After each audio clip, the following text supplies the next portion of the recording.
हमारे चैनल को सब्सक्राइब करें और बेल आइकन दबाएं। भाई जैसे अर्चना जी है ना हमारी, ये बड़ी इन्फॉर्मेशन रखती हैं। इन्होंने मुझे बताया कि मान साहब का एक मड आइलैंड में बंगला भी है। ये तो सही है, ये सही है। और आपको पता है अर्चना जी बीच में गई वहां पे, तो वहां एक बंदा था, कहते मान साहब नहीं आए। वो कहते जी वो बाहर ही घूमते रहते हैं, विदेशों में, वो यहाँ कम ही आते हैं। इन्होंने अपनी जेठानी शिफ्ट कर दी वहां।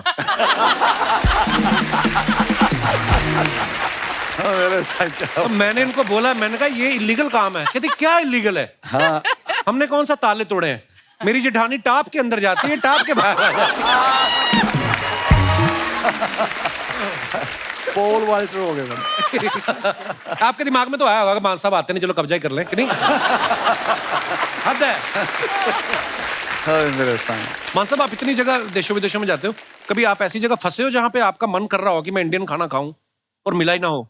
तो हम खाने के लिए मेरा ख्याल है बहुत, मेरा ख्याल मैं महसूस नहीं करता कि मुझे कोई गाना गाने के बाद या बहुत अच्छा प्रोग्राम होने के बाद भूख नहीं लगती। हाय हाय, क्या बात है, एक्चुअली होता है ऐसा। कसम से। वाह। गुरु आप फंसे हो कभी? वैसे मैं वेजिटेरियन हूँ, तो अगर ऐसा कोई सीन होता गुड बॉय।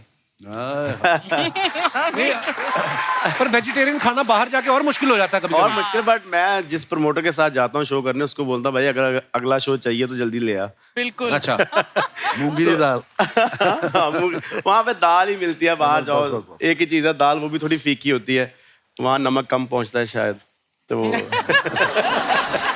वहां पे कमी पहुंचेगा, सारा नमक तो आपके गानों में होता है।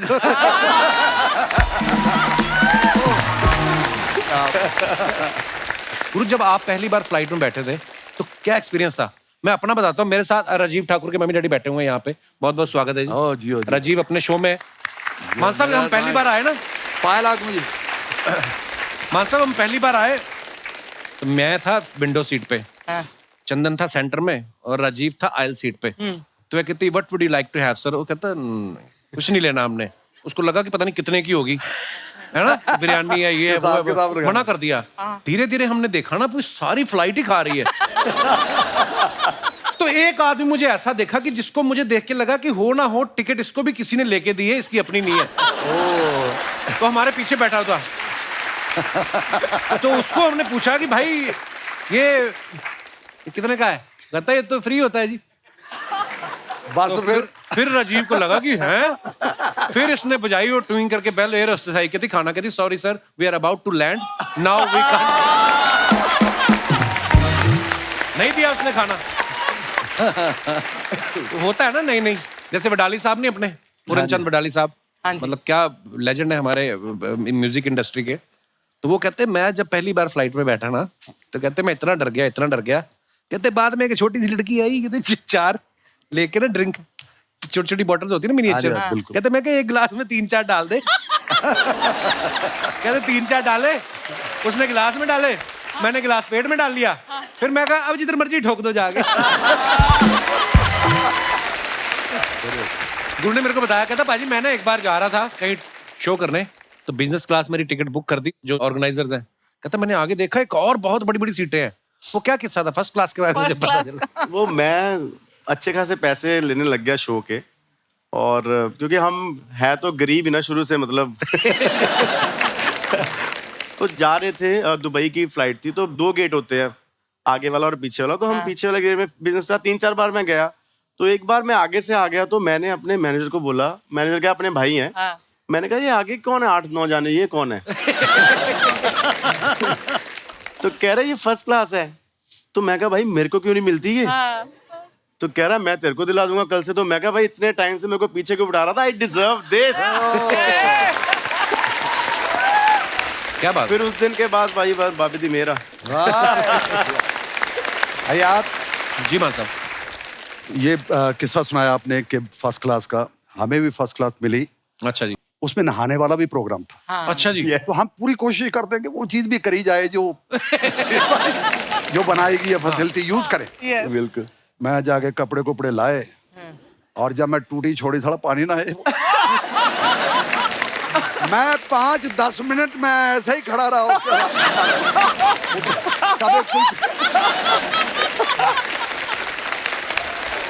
और किसी को बुला नहीं पाओ ना। दोबारा कपड़े पहने, फिर मैं बाहर गया। मैं को जो नहाने का प्रोग्राम कैसे होता है, कहते पहले बोलना चाहिए था। अच्छा पहले वो पूरा सेट करके आना पड़ता है। मैं कहा जी ठीक है। उसके बाद नहाया नहीं मैं। अच्छा, दिनेश और मैं हम पहली बार फ्लाइट में गए ना जब, तो ये गया उसके बाथरूम में, तो वो तो 5 सेकंड बाद अपने आप पानी बंद होता है। इसने देखा तो पानी बंद ना हो, तो एक घबराहट में फिर दबा दिया। वो फिर आगे 5 सेकंड कंटिन्यू हो गए। इसने 2-3 बार दबा दिया, बंद ना हो। बाहर आ गया। मैं क्या हुआ? कहता जहाज तो आज डूबेगा।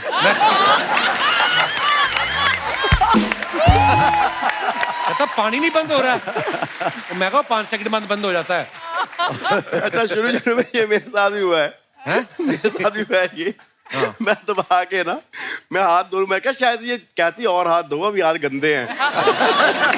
अपने आप बंद हो गया। तो बाद में पता चला कि ये तो खुद ही जो सेकंड लगे हुए हैं। उसके बाद इसने फ्लश किया, आवाज आती ना, इसने तो उसके इन बिटवीन दरवाजा खोल दिया। कहता कुछ हो गया जी।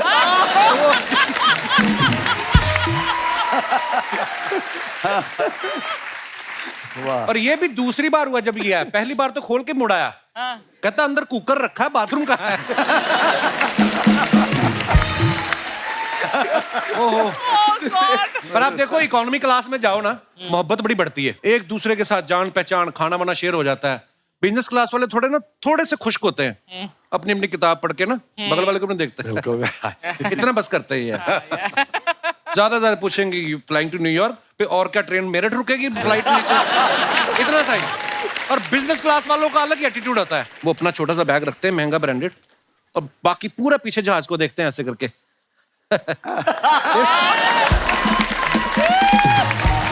तो यार, मैंने मान साहब के बारे में सुना है एक बार, ये मीका पाजी के साथ बिना टिकट ट्रेन में चढ़ गए। ओए ओए।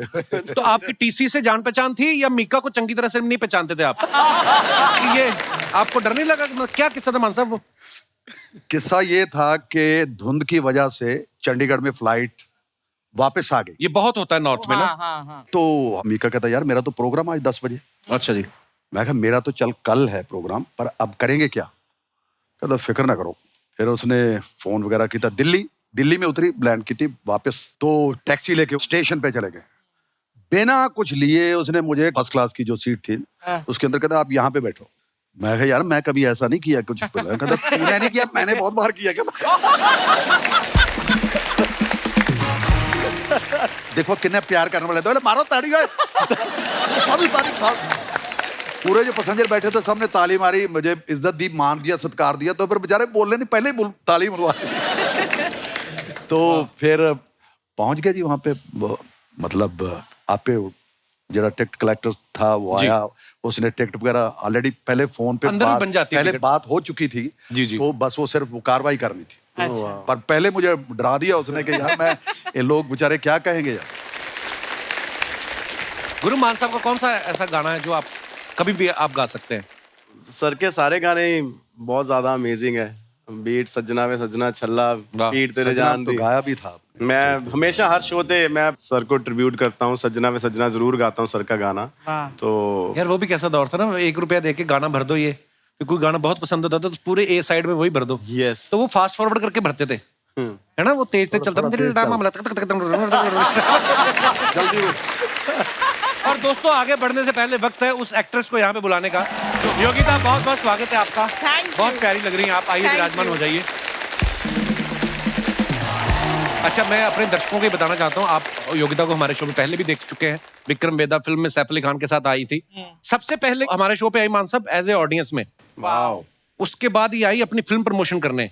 उसके बाद धीरे धीरे हमारे वीडियो में आ गई। इसे कहते हैं प्लानिंग। तो आपसे मैं ये पूछना चाहता हूँ, कितने सालों से आपकी नजर मेरे पे थी? मेरी बहुत सालों से नजर थी कपिल शर्मा शो पे। बस मैं शो दिन पर भर सुना, कपिल शर्मा पे नहीं, कपिल शर्मा शो पर। मुझे सिर्फ कपिल शर्मा शो पे आना है। बुआ जी आप बीच में साफ गलती क्यों आती है? ये वो लड़की कॉम्प्लीमेंट दे रही है। हाँ जी, तो आप वहीं से लेते हैं, इनका मैं एडिट करवा दूंगा।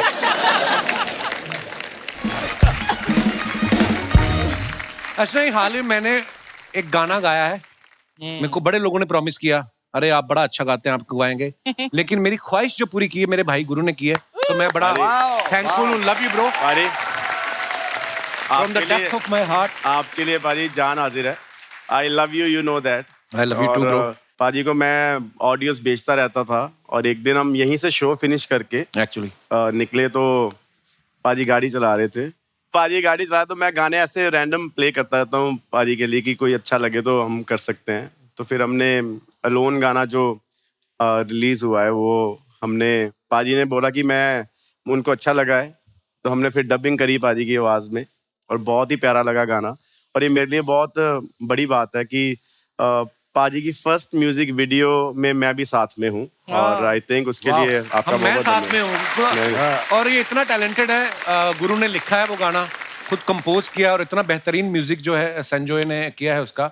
और इतनी प्यारी हमारी हीरोइन है योगिता। और Thank you. पर बैठिए आप, मैं जी, आपसे बात करना चाहता हूँ बस। जी, जी। गाने की स्टोरी में थोड़ी सी मुझे लगा है कि लास्ट में जो लड़की भाग जाती है ना छोड़ के, थोड़ा काम खराब था। शुक्र मना आप पैसे लेके नहीं भागी। अच्छा, गुरु ने तो जैसे पूरे वर्ल्ड नोन लोगों के साथ रैप गाने किए हैं, है ना?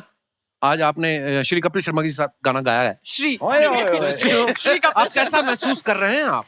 ऐसा महसूस कर रहे हैं। आई थिंक मैंने गाने तो करे हैं 1000 लोगों के साथ, खूबसूरत से खूबसूरत हीरोइंस के साथ, और इस बार मैंने सेक्रीफाइस करा है। एक नोरा की जगह पे मुझे भाई का फेस देखना पड़ा।